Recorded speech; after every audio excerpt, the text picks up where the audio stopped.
এবার বক্তব্য রাখবেন মাননীয় সদস্য আরমান দত্ত। 340 মহিলা আসন 40। আপনার নির্ধারিত সময় 5 মিনিট।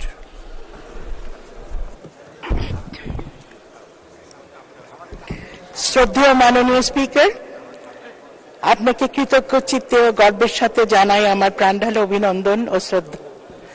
7 জানুয়ারি 2024 বাংলাদেশ দ্বাদশ জাতীয় নির্বাচনে আপনি চতুর্থবারের মতো বিপুল ভোটে বিজয়ী হয়ে দ্বাদশ জাতীয় সংসদের স্পিকার হিসেবে অতি বিচক্ষণতা ও দক্ষতার পরিচয় দিয়ে আবারও দায়িত্ব গ্রহণ করবার জন্য আপনাকে জানাচ্ছি আন্তরিক শুভেচ্ছা। আমি আপনাকে ডেপুটি স্পিকার মহোদয়, আপনাকে জানাই আমার আন্তরিক গভীর শ্রদ্ধা এবং অভিনন্দন। আমি জানাই ধন্যবাদ আমাদের মাননীয় চিফ হুইপ, যিনি 7 বার হয়ে এসছেন, এবং যারা সকল হুইপরা আছেন তাদেরকে জানাই আমার আন্তরিক ধন্যবাদ। আজ অগ্নিঝরা মার্চ মাস। বাঙালি জাতির জীবনে মার্চ মাস বিশেষ গুরুত্ব বহন করে। জাতির জনক বঙ্গবন্ধু শেখ মুজিবুর রহমান 1971-এর এই 7ই মার্চে স্বাধীনতার ঘোষণা দেন। এবারের সংগ্রাম আমাদের মুক্তির সংগ্রাম, এবারের সংগ্রাম আমাদের স্বাধীনতার সংগ্রাম। জয় বাংলা, সেখান থেকেই শুরু হলো আমাদের বাংলাদেশের মুক্তির সংগ্রাম। 17ই মার্চ 1920 সনে 1000 বছরের শ্রেষ্ঠ বাঙালি জাতির পিতা বঙ্গবন্ধু শেখ মুজিবুর রহমানের শুভ আবির্ভাব। 1971 সালের 25শে মার্চ পৃথিবীর ইতিহাসে এক কলঙ্কময় নৃশংস হত্যাযজ্ঞের কাল রাত্রি, যেখানে লাখো নিরাপরাধ মানুষকে পাকিস্তানি বর্বর হানাদার বাহিনী হত্যা করে। 1971 26শে মার্চ আমাদের স্বাধীনতা দিবস। মার্চ মাস যেন আমাদের সমস্ত কিছুর দুঃখ, কান্না, আনন্দ দিয়ে মিশিয়ে রেখেছি। আমি প্রথমেই আবারও জানাই, প্রধানমন্ত্রী শেখ হাসিনার করকমলে নিবেদন করি আমার অন্তরের অন্তঃস্থল থেকে গভীর শ্রদ্ধা ও প্রণাম, যিনি 5মবারের মতো বিজয়িনী হয়ে বাংলাদেশের জনগণের আস্থা গণতান্ত্রিকভাবে স্থাপনা করে পৃথিবীতে একটি ঐতিহাসিক দৃষ্টান্ত স্থাপন করেছেন। মাননীয় প্রধানমন্ত্রী শেখ হাসিনা পৃথিবীর শ্রেষ্ঠতম রাষ্ট্রনায়ক, দেশরত্ন জননেত্রী, গণতন্ত্রের মানুষ কন্যা, সর্বকালের সর্বশ্রেষ্ঠ সংসদ নেত্রী, বাংলাদেশের বাতিঘর, এবং উনি একজন ওয়ার্ল্ড ক্লাস স্টেটসম্যান। আমি মাননীয় প্রধানমন্ত্রীকে গভীর কৃতজ্ঞতা প্রণাম জানাই আমাকে দ্বিতীয়বারের মতো দ্বাদশ সংসদীয় সদস্য হিসেবে এখানে আবার নিয়ে আসার জন্য।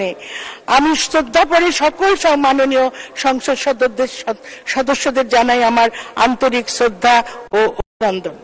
আমার বক্তব্যের শুরুতেই 29শে ফেব্রুয়ারি 2024 বেলি রোডের ভয়াবহ মর্মান্তিক অগ্নিকাণ্ডে যারা শহীদ হয়েছেন তাদের জন্য গভীর দুঃখ প্রকাশ করে ওনাদের আত্মার শান্তি কামনা করছি, এবং যারা অগ্নিকাণ্ডে দগ্ধ হয়ে শেখ হাসিনা জাতীয় বার্ন প্লাস্টিক সার্জারি ইউনিটে আছেন তাদের জন্য সর্বপ্রকার চিকিৎসা সরকারের পক্ষ থেকে সহযোগিতা কামনা করছি। মাননীয় স্বাস্থ্যমন্ত্রী ডক্টর সামন্তলাল সেন সহ ওনার সহযোগী ডাক্তারদের জানাই গভীর কৃতজ্ঞতা। আমি বিশেষ করে বাংলাদেশের ফায়ার ব্রিগেডের সকল সদস্যদের দ্রুত উদ্ধার কর্মতৎপরতা দেবার জন্য জানাই গভীর শ্রদ্ধা।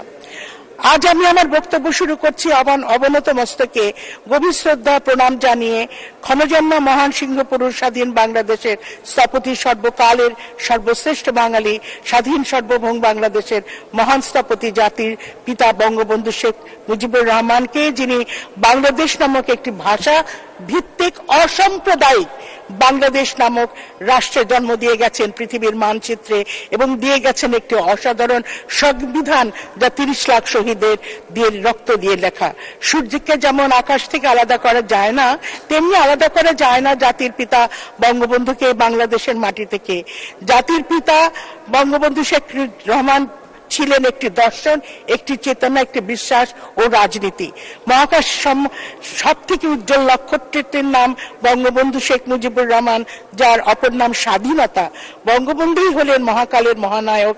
উনি বিশ্ববাসীর কাছে সর্বজনীনভাবে রাজনীতির কবি হিসেবে পরিচিত, পোয়েট অফ পলিটিক্স।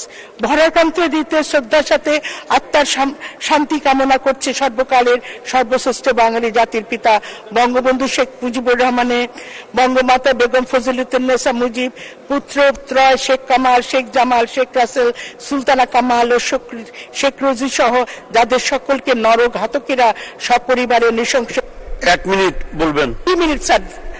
1 মিনিট বলবেন। না স্যার, 2 মিনিট একটু দিতে হবে। 15ই আগস্ট 75 কাল রাত্রে ঘাতকরা নির্মম বুলেটের আঘাতে হত্যা করে যাদের রক্তে ভিজে আছে বাংলাদেশের এই পবিত্র মানচিত্র।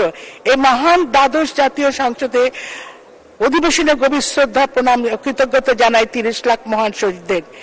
আমি গভীর শ্রদ্ধা জানাই 4 বীর শহীদ নেতাদের।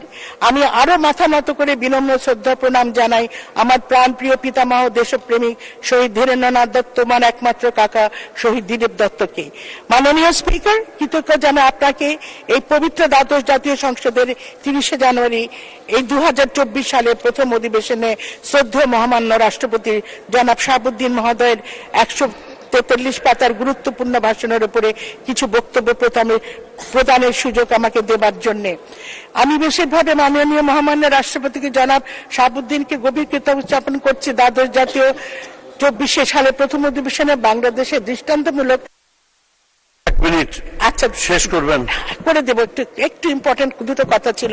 ধারাবাহিক প্রগতি, অগ্রগতি ও গুরুত্বপূর্ণ উন্নয়নের একটি অসাধারণ ভাষণ, যা একটা ভবিষ্যতের রূপরেখার মতন সকল দেশবাসীকে সামনে এগোবার চিন্তা ও প্রেরণার সার্বিকভাবে দেশপ্রেমিক জাগরিত করে এবং অসাধারণ রোড ম্যাপ দিয়েছেন স্মার্ট বাংলাদেশ এগিয়ে নিয়ে যাওয়ার জন্য।